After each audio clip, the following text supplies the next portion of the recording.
મિત્રો, ગુરુજીનો શૈતાન જાગી ગયો. પછી મારા ગુરુજીએ બાબુલાલ દેખાડ્યો. ગુરુજીની તાકાતની સામે આજે કવિતા લાચાર થઈ ગઈ અને તેને એ બધું કરવું પડ્યું જે ગુરુજી તેને કહી રહ્યા હતા. તે ધીમે ધીમે ગુરુજીની વાતમાં આવી ગઈ અને પછી તે ગુરુજીને ખુશ કરવા લાગી. મિત્રો, કવિતાના લગ્ન 6 મહિના પહેલાં થયા હતા. તેની જિંદગી ખૂબ જ શાંતિથી અને આરામથી જઈ રહી હતી. તેનો પતિ રમેશ એક વેપારી હતો અને તે કામને માટે હંમેશા બહાર રહેતો. કવિતા પોતાની સાસુ અને નણંદની સાથે રહેતી. તેની સાસુ ધાર્મિક મહિલા હતી જે વધારે સમય ગુરુજીના આશ્રમમાં રહેતી. ગુરુજીના નામના તેને ખૂબ જ વિશ્વાસ અને શ્રદ્ધા હતી. કવિતા આ ઘરે આવી ને ખૂબ જ ખુશ હતી. સાસરે આવીને તેની બધી તકલીફો પૂરી થઈ ગઈ. તેના સાસુ તેને ગુરુની અંદર શ્રદ્ધા રાખવાની સલાહ આપતી અને કહેતી કે આ ઘરમાં આવેલી સુખ, શાંતિ, સંપત્તિ બધું જ ગુરુજીની કૃપા છે. કવિતાનો પતિ પણ તેને ખૂબ જ પ્રેમ કરતો. કવિતા ખૂબ જ સુંદર, હરીભરી અને ખૂબ જ જવાનીથી ભરેલી મહિલા હતી. જે પણ તેને જોતું તે તેના વિચારોમાં ખોવાઈ જતું. તેનો પતિ 10-12 દિવસ ઘરે એક વખત આવતો.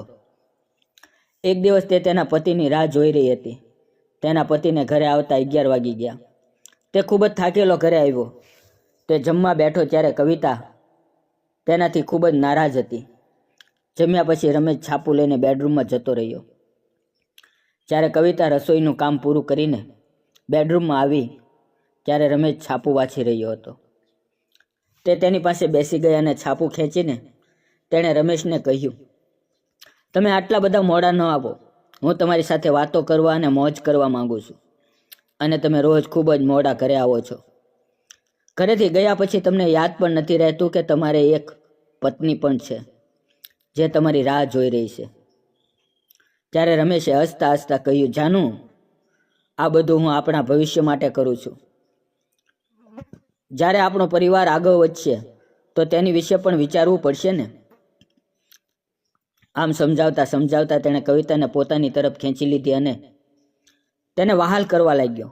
લગભગ 20 મિનિટ પછી બંને અલગ થયા. ત્યારે રમેશે કહ્યું કે ગુરુજી પાછા આવી ગયા છે. તે તને ખ્યાલ છે? કવિતાએ હામાં માથું હલાવ્યું અને કહ્યું, હું જાણું છું કે ગુરુજી કાલે આપણા ઘરે આવવાના છે અને તેની મારે સેવા કરવાની છે. મને મમ્મીએ આ બધું સમજાવી દીધું છે. તમે બિલકુલ ચિંતા ન કરતા. તમારી આ જાનુ તમને કહેવાનો મોકો નહીં આપે. પોતાની પત્નીની વાત સાંભળીને રમેશ ખૂબ જ ખુશ થઈ ગયો. બીજે દિવસે બપોરે ગુરુજી તેના ઘરે આવ્યા. તેની સાસુએ જે રીતે તેને કહ્યું હતું તેવી રીતે તેણે ગુરુને આવકાર્યા. પહેલી વખત કવિતા ગુરુને મળી રહી હતી. તેની વાતો સાંભળીને કવિતા પણ તેની ભક્તિમાં ડૂબી ગઈ. બીજે દિવસે બધા બહાર જવાની તૈયારી કરવા લાગ્યા. તેની સાસુ જાત્રા કરવા માટે અને નણંદ ઓફિસના કામ માટે જતી રહી. બધાના ગયા પછી કવિતા ઘરે એકલી રહી. રાતના 9 વાગ્યા અને ગુરુજી ફરી વખત કવિતાના ઘરે આવ્યા. કવિતાએ તેનું સ્વાગત કર્યું, તેને ચા આપી. આમ તો બધું સામાન્ય લાગી રહ્યું હતું ત્યારે ગુરુજીએ એક વિચિત્ર સવાલ પૂછ્યો. ગુરુજીએ કહ્યું, શું તને ડર લાગે તેવા સપના આવે છે? આ સાંભળીને કવિતા ચોંકી ગઈ, કારણ કે આ વાત તેને ફક્ત પોતાની સાસુને જણાવી હતી. તે સપનાની અંદર પોતાને એક લોહીથી ભરેલા રૂમની અંદર જોતી હતી. તેની વાત સાંભળીને ગુરુજી ગંભીર થઈ ગયા. તેને કવિતાને નાળિયેરની સાથે એક વિધિ કરવાનું કહ્યું. થોડી વાર પછી તેમાંથી ધુમાડો નીકળવા લાગ્યો. ત્યારે ગુરુજીએ કહ્યું, આ રૂમની અંદર કાલી આત્માનો પડછાયો છે જે તને નુકસાન પહોંચાડવા માંગે છે. કવિતા ડરવા લાગી અને ગુરુજીને મદદ માટે કહ્યું. ગુરુજીએ આશ્વાસન આપ્યું, પરંતુ તેની આંખોની અંદર બીજી રમત દેખાઈ રહી હતી. મિત્રો, તેની વાત સાંભળીને કવિતાના પગ નીચેથી જમીન સરકી ગઈ. તે ગુરુજીના પગમાં પડી ગઈ અને તે કહેવા લાગી કે ગુરુજી, મને આ મુસીબતમાંથી બચાવો. તેની આંખોમાંથી આંસુ આવવા લાગ્યા. ગુરુજીએ તેનો હાથ પકડ્યો અને ઊભી કરી અને કહ્યું, હું આ બધું જ બરાબર કરી દઈશ. ગુરુજીએ આંખો બંધ કરીને તેને બેડ પર બેસવાનું કહ્યું. કવિતા તરત જ બેસી ગઈ.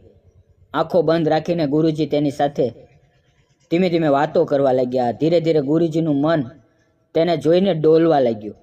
ગુરુજીની અંદર બેઠેલો શેતાન જાગી ગયો. ગુરુજીએ વિચાર્યું કે આજે તે કવિતા સાથે દાંડિયા રમશે. ગુરુજીએ કવિતાને પોતાની વાતોમાં ફસાવવાનું શરૂ કર્યું. તેને કહ્યું, શું તું તારા પતિથી દૂર રહી શકીશ? કવિતાએ કહ્યું, નહીં, હું તેની વગર નથી રહી શકતી. તે ગુરુજીની સામે હાથ જોડીને બેઠી હતી. તેણે કહ્યું, કાંઈક કરો ગુરુજી, હું મારા પતિને ખોવા નથી માંગતી. ગુરુજી કવિતાની બાજુમાં બેસી ગયા અને કહ્યું, તો તારે મારું એક કામ કરવું પડશે. કવિતાએ ધીમેથી પૂછ્યું, બોલો, શું કરવું પડશે? ગુરુજીએ કવિતાના માથાને પકડ્યું અને કહ્યું, તારે મારું આ કામ કરવું પડશે. તારે મારી સાથે રહેવું પડશે. કવિતાએ કહ્યું, ગુરુજી તમે શું કહો છો? તમને શું ભાનમાં તો છો ને? હું મારા પતિને દગો નથી આપી શકતી. ગુરુજીએ કહ્યું, તે બરાબર છે, પરંતુ તું એ વાત કેમ ભૂલી જાશો કે આ ઘર અને તારા પતિ પર જે મુસીબત આવશે તો તારા લીધે આવશે. કવિતા વિચારવા લાગી. તે પોતાના પતિ અને ઘર પર મુસીબત આવવા દેવા નથી માંગતી અને તે ગુરુજીની વાતોમાં આવી ગઈ. ગુરુજીએ કહ્યું, જો તું મારી વાત માની લે તો હું તારા પતિ અને આ ઘર પર આવેલી બધી જ મુસીબતો દૂર કરી દઈશ. ધીમે ધીમે ગુરુજી તેની પાસે આવ્યા અને તેને ભય દેખાડતા દેખાડતા બાબુલાલ પણ દેખાડ્યો. તેને માનસિક જાળમાં ફસાવી. જો તું મારું કામ કરીશ તો હું તમને બધાને મુક્ત અને સુરક્ષિત રાખીશ. કવિતા તેની વાતમાં આવી ગઈ અને તે કામ કરવા માટે મજબૂર થઈ ગઈ. પછી ગુરુજીએ તેની સાથે એવો ખેલ ખેલ્યો જે તે રમવા માંગતી નહોતી. સવારે જ્યારે ગુરુજીએ ચા પીધા પછી આશ્રમ જતા રહ્યા, કવિતાનો પતિ અને સાસુ ઘરે પાછા આવ્યા, પરંતુ કવિતા હવે તૂટી ગઈ હતી. તે તેના પતિને જોઈને રડવા લાગી અને તેણે પોતાના પતિને અને સાસુને બધું જ જણાવ્યું. તેની વાત સાંભળીને બધા સુન્ન થઈ ગયા. 2 દિવસની અંદર પોલીસે તે ઢોંગી ગુરુને પકડી લીધો. ત્યારે તેનો અસલી ચહેરો બધાની સામે આવ્યો. મિત્રો, આ વાર્તા કહે છે કે કોઈ પણ માણસનો વિચાર્યા વગર વિશ્વાસ કરવો કેટલો ખતરનાક થઈ શકે છે. આવા ઢોંગી સાધુ તમારા જીવનને નરક બનાવી દેશે. એટલા માટે સાવધાન રહો અને સતર્ક રહો. કોઈ ઉપર આંધો વિશ્વાસ ન કરો. મિત્રો, વિડીયો પસંદ આવ્યો હોય તો વિડીયોને લાઇક અને ચેનલને સબસ્ક્રાઈબ જરૂર કરો. ફરી મળશું આવતીકાલે નવા વિડીયોમાં. ત્યાં સુધી આવજો. વિડીયોમાં આવેલા નામ, પાત્ર અને ઘટના ફક્ત કાલ્પનિક છે. તેનો કોઈ પણ વ્યક્તિ સાથે સંબંધ નથી. વિડીયો પૂરો જોવા બદલ આપ સૌ મિત્રોનો દિલથી ખૂબ ખૂબ ધન્યવાદ. ફરી મળીએ આવતીકાલે મિત્રો. ત્યાં સુધી આવજો.